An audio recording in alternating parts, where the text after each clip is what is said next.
Hello everyone, welcome to my channel. मैं महेश राय स्वागत करता हूं आपका अपनी चैनल में। चैनल का नाम है सिंगर महेश राय। और ये जो क्वेश्चन पेपर है वो नेट का क्वेश्चन पेपर है और 2016 का जुलाई का तीसरा क्वेश्चन पेपर है ये। और हमने 60 तक क्वेश्चन पढ़ लिए हैं, तो हम स्टार्ट करते हैं। क्वेश्चन नंबर 61 है, यदि कल्याण ठाठ के रे को एक सेमीटोन नीचा कर दिया जाए तो वह किस ठाठ में परिवर्तित होगा? ए खमास ठाठ, बी बिलावल ठाठ, सी काफी ठाठ या डी मारवा ठाठ। ये इस प्रश्न पत्र के लिए ये लास्ट वीडियो है।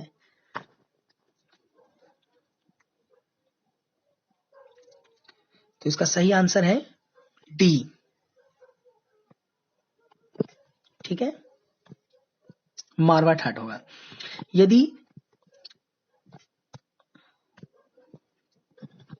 यदि कल्याण ठाठ के रे को एक सेमीटोन नीचा करने पर मारवा ठाठ होता है तो मारवा ठाठ में रे कोमल में तीव्र मध्यम लगता है।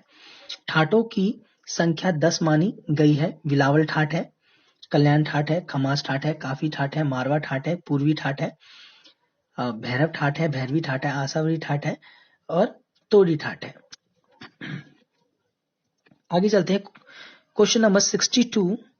तो ये आपको निम्नलिखित को सुम्मिलित कीजिए। सूची 1 में है आपको रामपुर सह सवान घराना, बी में मेहर बैंड, सी आगरा घराना, डी जयपुर घराना। सूची 2 में है केसरबाई, लताफत हुसैन, गुलाम मुस्तफा खान, अलाउद्दीन खान। ठीक है, अब ये आपको थोड़ा सा ये आपका दे रखा है कुट दे रखा है, बाकी आप देख लीजिए।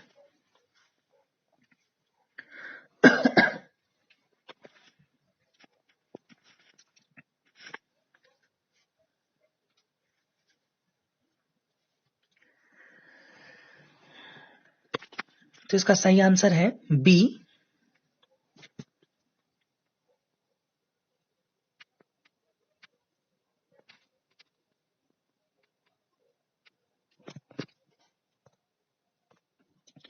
बी सही आंसर है। ए का 3 होगा। ठीक है, रामपुर सहसवान घराना का होगा गुलाम मुस्तफा खान। ठीक है, बी का 4 होगा। मेहर बैंड किसने किया बनाया है? तो अलाउद्दीन खान ने बनाया है, ये आपको पता ही होगा। ऐसे क्वेश्चन में एक मिला है तो सब आ जाएगा आपको। सी का 2 हो जाएगा, आगरा घराना से लताफत हुसैन है। और डी का 1 हो जाएगा, जयपुर घराने से कौन है? केसरबाई है, केसरबाई कोडिकर। आगे चलते हैं, ये देखिए केसरबाई केलकर है। ठीक है, आगे चलते हैं क्वेश्चन नंबर 63 पे।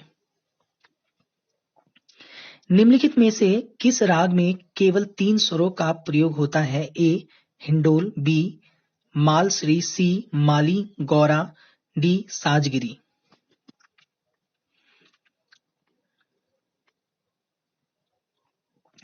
सही आंसर है बी मालश्री। मालश्री राग में 3 स्वरों का प्रयोग किया जाता है। हिंडोल राग में कल्याण ठाठ का राग है। जाति औड़ो औड़ो, वादी ध, संवादी ग। इसके आरोह तथा अवरोह में रेपा वर्जित है। न्यास का स्वर ग ध सा।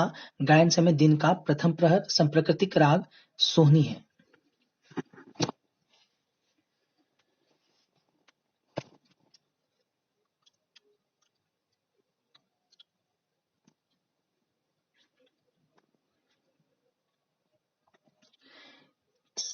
क्वेश्चन नंबर 64, निम्नलिखित में कौन सी जोड़ी सही नहीं है? ए गीत गीत, बी गाथा गीत, सी गायत्र गीत या डी यम गीत।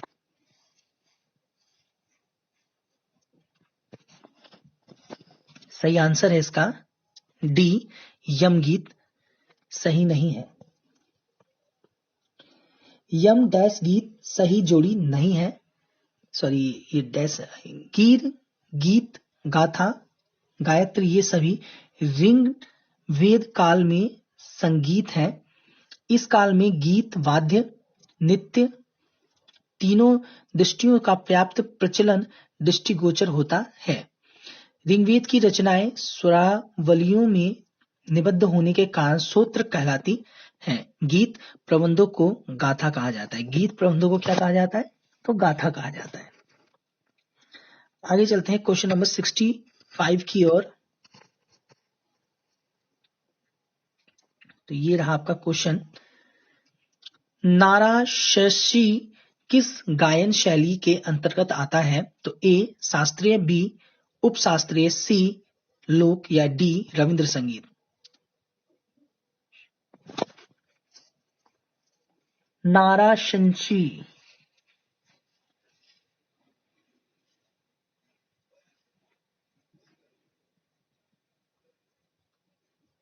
तो इसका सही आंसर है सी, नाराशंसी लोक गायन शैली के अंतर्गत आता है। तो हम आगे चलते हैं। क्वेश्चन नंबर 66, किस संगीतज्ञ का उपनाम प्रेम प्रिया था? ए फयाज, बी वाजिद अली शाह, सी निसार हुसैन खान या डी विलायत खान।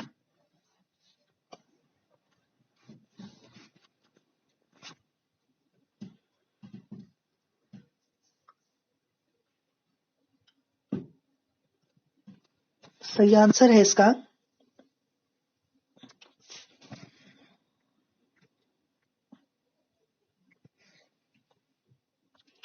ए फयाज खान।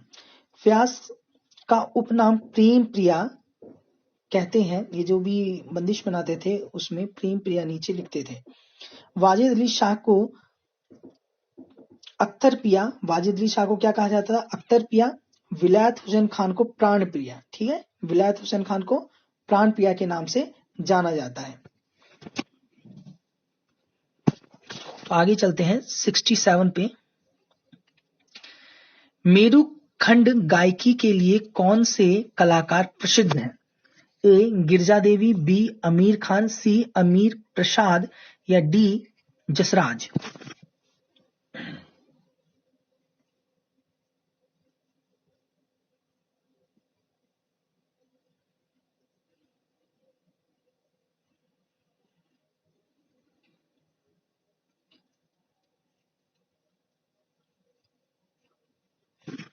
सही आंसर है इसका बी अमीर खान। मेरुखंड गायकी के लिए बहुत ज्यादा प्रसिद्ध है। ठीक है, मेरुखंड गायकी के लिए आमिर खान प्रसिद्ध है। आमिर खान का जन्म 15 अगस्त को 1912 में अकोला में हुआ था। खान साहब को विलंबित झुमरा लय बहुत पसंद थी। इनको कौन सी लय पसंद थी? तो झुमरा ताल में विलंबित बहुत पसंद था। 1967 में उन्हें संगीत नाटक अकादमी का राष्ट्रपति के द्वारा पुरस्कार मिला और 1971 में उन्हें पद्म भूषण अलंकार से भी सम्मानित किया गया और 1971 में ही सुर सिंगार से स्वर विलास प्रदान किया गया। इनकी मृत्यु 13 फरवरी 1974 को अर्धरात्रि को हुआ। ठीक है, तो इनका जन्म कब हुआ था? 1912 में हुआ था, 15 अगस्त 1912। और मरे कब ये? तो 13 फरवरी 1974 में। क्वेश्चन नंबर 68 की ओर चलते हैं। निम्नलिखित स्वर सप्तक का पांचवा स्वर कौन सा है? तो ए कृष्ट, दूसरा प्रथम, तीसरा द्वितीय, चौथा तृतीय, पांचवा डैश और छठा मंद्र और सातवां अतिश्रय।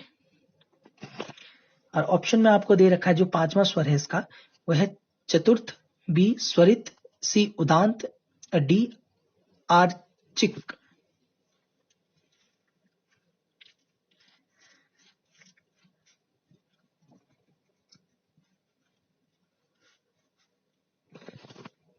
तो सही आंसर है इसका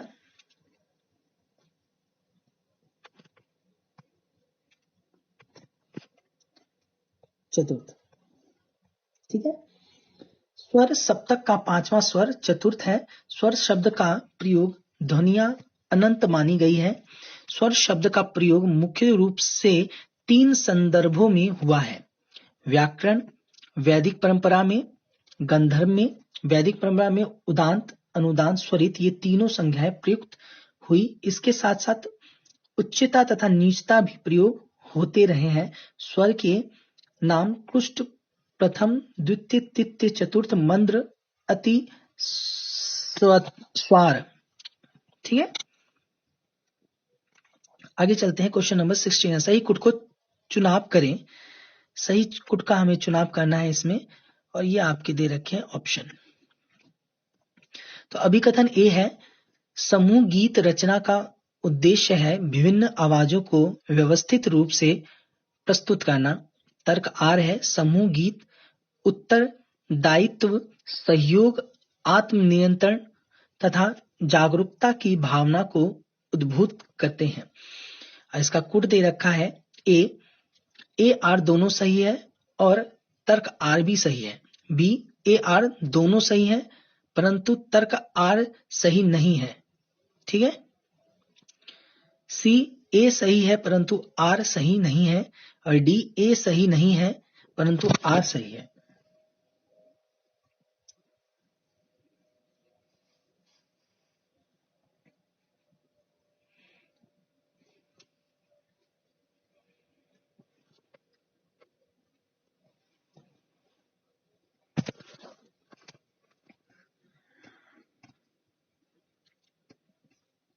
तो इसका सही आंसर है ए आर दोनों ही सही है।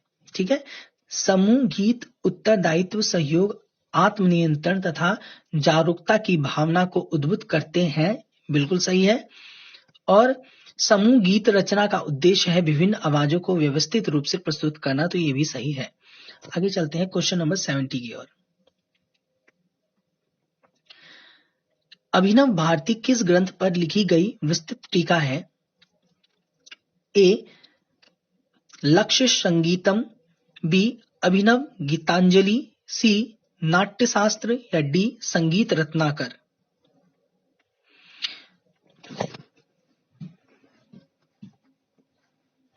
इसमें से किस ग्रंथ पे लिखी गई विस्तृत टीका है? तो इसका सही आंसर है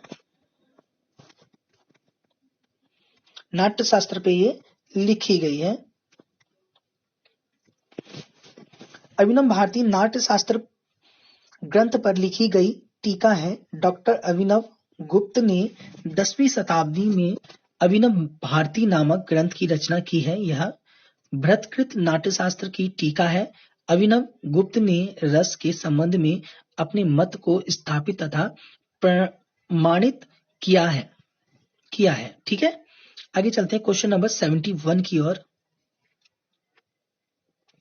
सर्वप्रथम किस विद्वान ने मेल पद्धति का उल्लेख किया है? ए, श्रीनिवास, बी, विद्यारण्य, सी, नारद या डी, अहोबल।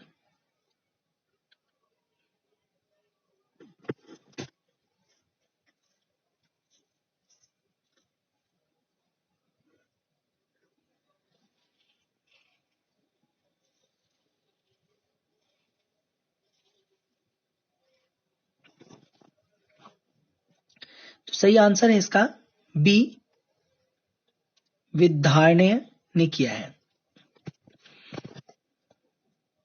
ठीक है। मेल पद्धति का उल्लेख विद्यारण्य ने किया है। सर्वप्रथम विजयनगर के मंत्री विद्यारण्य 1336 में तत्कालीन उपलब्ध 50 रागों को एकत्रित किया।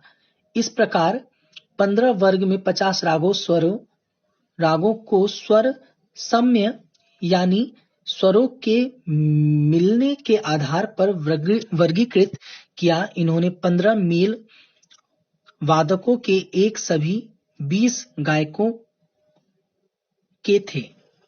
ठीक है। आगे चलते हैं क्वेश्चन नंबर 72। हिंदुस्तानी संगीत के आधुनिक समय सिद्धांत में गायन हेतु स्वरों के आधार पर रागों को कितने अनुभागों में विभाजित किया जाता है? ए 3, बी 6, सी 4 या डी 2?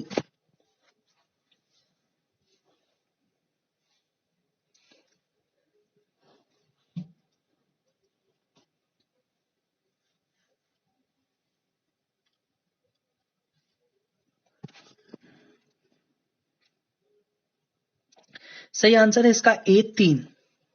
ठीक है,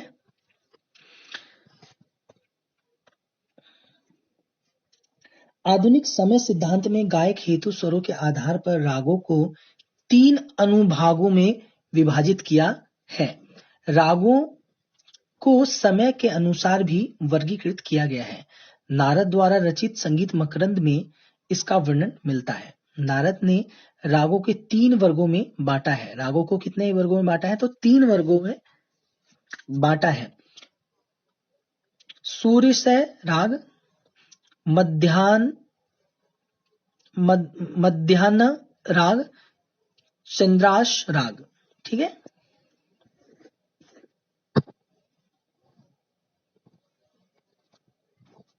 दो मिनट।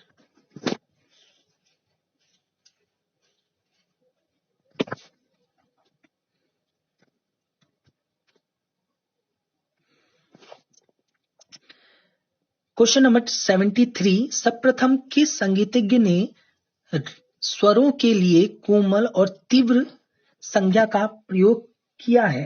ए भरत खंडे, बी भरत, सी लोचन या डी अभिनव गुप्त?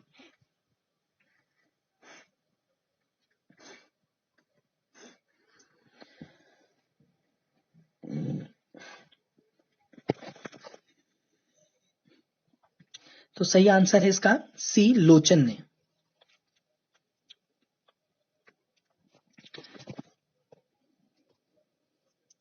लोचन पंडित ने सर्वप्रथम कोमल और तीव्र स्वरों की संज्ञा दी थी। ठीक है, सबसे पहले उन्होंने कोमल और तीव्र की स्वरों की संज्ञा दी थी। इन्होंने 7 शुद्ध और 9 विकृत स्वर कहे हैं। इन्होंने 7 शुद्ध सभी ने कहे हैं, विकृत सबके अलग अलग होते हैं, तो 9 विकृत कहे हैं। यह ग्रंथ 15वीं शताब्दी में लिखा गया था। ठीक है, लोचन कवि ने राग रागनी को छोड़कर ठाट पद्धति को अपनाई थी, और इन्होंने राग रागनी पद्धति को छोड़कर ठाट पद्धति को इन्होंने अपनाया था, निर्माण किया था। इन्होंने 12 जनक ठाटों में विभाजित किया। 12 मेल ठाट से इन्होंने 12 जनक ठाटों में विभाजित किया। 12 मेल ठाट से 75 जन्य राग बताए। ठीक है, तो इन्होंने कितने ठाट बताए हैं? तो 12। हाँ, और इन्होंने राग कितने बताए हैं? तो 75। ये लिखा कब गया? तो 15। और इन्होंने कौन सा लिखा? तो राग तरंगिणी में इन्होंने ये बताया है। और इन्होंने 7 शुद्ध और 9 कोमल बताए हैं। तो इसका सही आंसर क्या होगा? लोचन। आगे चलते हैं, क्वेश्चन नंबर 74। प्राचीन शुद्ध स्वर सप्तक हिंदुस्तानी संगीत के किस आधुनिक स्वर सप्तक के सम्य रखता है? ए बिलावल, बी काफी, सी कल्याण या डी आसावरी?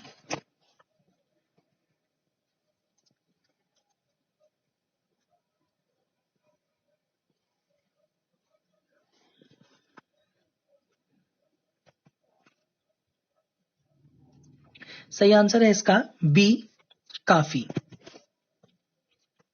ठीक है, प्राचीन शुद्ध स्वर सप्तक आधुनिक स्वर सप्तक काफी के सम्य है।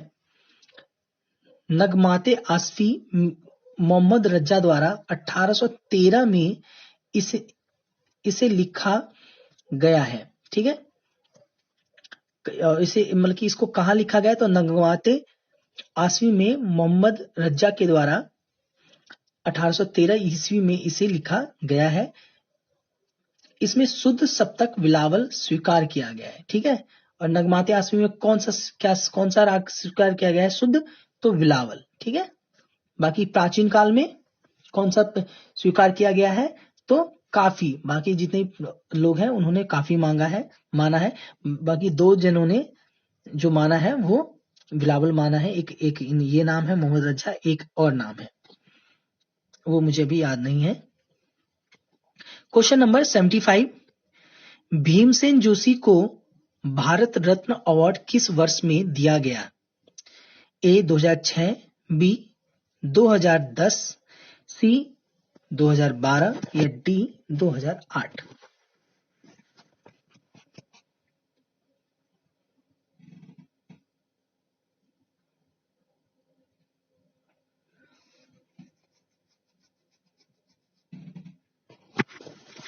तो इसका सही आंसर है डी, 2008 में दिया गया था इनको। आइए पढ़ते हैं। भीमसेन जोशी को 2008 में भारत रत्न अवार्ड दिया गया है।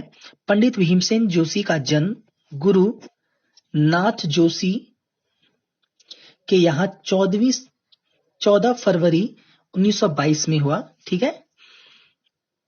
पंडित जी के गुरुओं में शिक्षा ली, किंतु किराना घराने के सवाई गंधर्व का नाम प्रमुख रूप से है। ठीक है। इनको जो गुरु हैं वो सवाई गंधर्व का नाम इनका प्रमुख रूप से लिया जाता है। पंडित जोशी को भारत सरकार द्वारा 1972 में पद्मश्री अलंकार प्रदान किया गया। 1975 में संगीत नाटक अकादमी, फिर पद्म भूषण, फिर पद्म विभूषण से सम्मानित किया गया। इनकी मृत्यु 24 मार्च 2012 को हो गई। पंडित भीमसेन जोशी जी की बारे में। ठीक है। तो ये थे हमारे 75 क्वेश्चन और ये जुलाई 2016 का क्वेश्चन पेपर था और ये क्वेश्चन पेपर पूर्ण रूप से समाप्त हो चुका है। मुझे उम्मीद है आपको अच्छा लग रहा है और अभी तक आपने हमारे चैनल को सब्सक्राइब नहीं किया है तो सब्सक्राइब जरूर कर लीजिए और बेल आइकन को प्रेस कर लीजिए जिससे आपको वीडियो की नोटिफिकेशन मिलती रहे। और लाइक कीजिए, शेयर कीजिए, अपने दोस्तों तक वीडियो को फैलाइए ताकि उनकी भी हेल्प हो पाए। जितने भी लोग जो म्यूजिक टीचर के लिए तैयारी कर रहे हैं उन तक ये वीडियोस फैलाएं, ताकि शेयर करें ताकि उनकी भी हेल्प हो पाए। और हमारे टेलीग्राम से जुड़ सकते हैं। टेलीग्राम का जो नाम है वो ऑल म्यूजिक एग्जाम के नाम से टेलीग्राम है। आप जुड़ना चाहते हैं तो जुड़ सकते हैं, नहीं जुड़ना चाहते तो वो भी नहीं जुड़ सकते। यहाँ पे जो भी प्राइवेट जॉब के लिए आता है तो वो मैं वहाँ पे बता देता हूँ। गवर्नमेंट जॉब के लिए जो भी नोटिफिकेशन आती है वो सब मैं वहाँ पे, बाकी जो भी क्वेश्चंस होते हैं या कोई किसी टॉपिक पे बात करना होता है तो वहाँ पे आप बात कर सकते हो। बाकी कोई क्वेश्चन होता है तो वो कमेंट करके आप पूछ सकते हैं या बता सकते हैं। और ऐसे ही जुड़े रहें हमसे। और डिस्क्रिप्शन में मैंने अपने टेलीग्राम का लिंक दे रखा है, आप डायरेक्ट ज्वाइन हो सकते हैं टेलीग्राम से। और डिस्क्रिप्शन में अलग भी मैंने लिंक डाल रखे हैं, जो पीछे वीडियोस जितने भी हो रखे हैं सबका लिंक मैंने डाल रखा है, आप सबको देखिए। बाकी 40 प्लस मैंने जीवन परिचय डाल रखा है, क्वेश्चंस पेपर डाल रखा है, टीजीटी के लिए मैंने डाल रखा है, पीजीटी के लिए डाल रखा है, और सिलेबस डाल रखा है टीजीटी का, पीजीटी का, इंस्ट्रूमेंट का जो है टीजीटी पीजीटी का वो मैंने डाल रखा है। तो आप सारे जाके देखिए, एक बार विजिट कीजिए और उसके बाद आपको सारी इंफॉर्मेशन अपने आप मिल जाएंगी। और हमने प्ले लिस्ट बना रखा है, तो प्ले लिस्ट से जाके आप जुड़िए वहां पे, और वहां पे आपको ऑटोमेटिक दिख जाएगा कि आपको कौन सी चीज देखनी है। अगर आपको क्वेश्चन पेपर पढ़ने हैं तो क्वेश्चन पेपर पढ़िए, और बाकी अलग चीजें ब्लॉग्स भी मैं डालता रहता हूँ। और मेरे पर्सनल वीडियोस होते हैं, गाने होते हैं, वो भी वहाँ पे अवेलेबल हैं, तो वो भी आप देख सकते हैं। बाकी आज के लिए इतना ही दोस्तों। Thank you everyone. जय हिंद, जय भारत।